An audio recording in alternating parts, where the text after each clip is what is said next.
नाम का भाव सामने वाले में करें और नाम जप करें, और फिर भी अगर क्रोध बन रहा है तो मौन हो जाए, दांत से दांत ऐसे अंदर जल रहे हैं पर हम बोलेंगे नहीं, तो क्रोध आपको बार बार प्रेरित करेगा। एक बार गाली दो, एक बार कटु बोलो, कड़ुआ बोलो, और आप शांत हो जाएं। अगली बार वो कम होएगा, ये धीरे धीरे शांत हो जाएगा।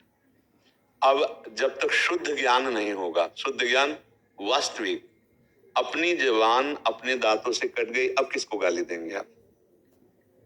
किसको गाली दे सकते हैं भला किसी को गाली? आप खुद फिसल कर गिर गए, चोट लगी, अब आप किसको गाली देंगे? आपकी असावधानी से आपके ही हाथ से आपको चोट पहुंच गई, अब आप किसको गाली देंगे? क्यों? क्योंकि मेरे से हुआ, मेरे अंग से हुआ। लगता है ना?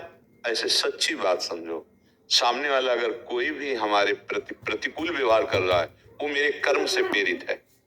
मेरा कर्म दंड देने के लिए आया, इसलिए गाली दे रहा, प्रतिकूलता कर रहा है। मुझे अगर इस भाव को हृदय में धारण करने का सौभाग्य मिले कि मैं पवित्र हो रहा हूं, और वो कड़ुआ बोल रहा है, मैं अपराध मुक्त हो रहा हूं, अगर मैंने कड़ुआ बोल दिया तो फिर वो अपराध बन जाएगा शांत भाव से। इसे क्षमावान कहते हैं। क्षमावान सबसे बड़ा बलवान होता है। क्रोधी निर्बल होता है, कामी निर्बल होता है। जो निष्काम है, जो क्षमावान है, वो महाबली है। उसने क्रोध पर विजय प्राप्त कर ली। हमें लगता है कि अगर किसी का भी परिवर्तन करना है, किसी को भी अनुकूल बनाना है, वो क्रोध से नहीं हो सकता, वो क्षमा से हो सकता है। क्षमा में बहुत बड़ी शांति है, स्वयं शांति है और दूसरे का भी परिवर्तन।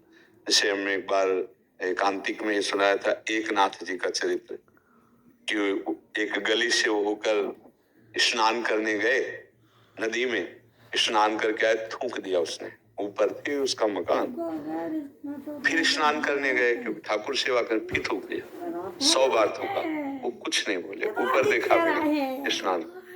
अगली बार वो उतर कर साष्टांग लौट गया कि हमने 100 बार थूका, पर आप बिल्कुल नाराज नहीं हो। क्षमा ने देखो कितना बड़ा, मुझे क्षमा करो, मैं बहुत बड़ा दुष्ट हूँ, अपराधी हूँ। आप जैसे निर्मल हृदय महात्मा के ऊपर हमने, तो उनका भैया आपने गलती नहीं की, हम पर कृपा की। जो स्नान हम 100 बार करते 100 दिन में, वो एक दिन में तुमने करवा दे, तो तुम्हारा उपकार हो गया कि 100 बार हम स्नान कर वो परिवर्तित हो गया। आज से हम कभी किसी साधक को, कभी किसी संत को ऐसा अपराध नहीं करेंगे। पर ये क्षमा बहुत दुर्लभ वस्तु। क्रोध करना तो सबके स्वभाव में है, लेकिन क्षमा आ जाना ये थोड़ा कठिन विषय है। और भक्त क्षमावान ही भगवान को प्राप्त होता है। भक्ति तभी होगी जब क्षमावान बनेगा।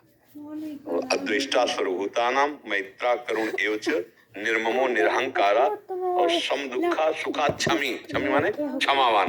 ये भगवान को बहुत प्रिय होता है। किसी में दोष दर्शन न करे, सबकी सेवा की भावना रखे, लेकिन ममता न करे, अहंकार न करे।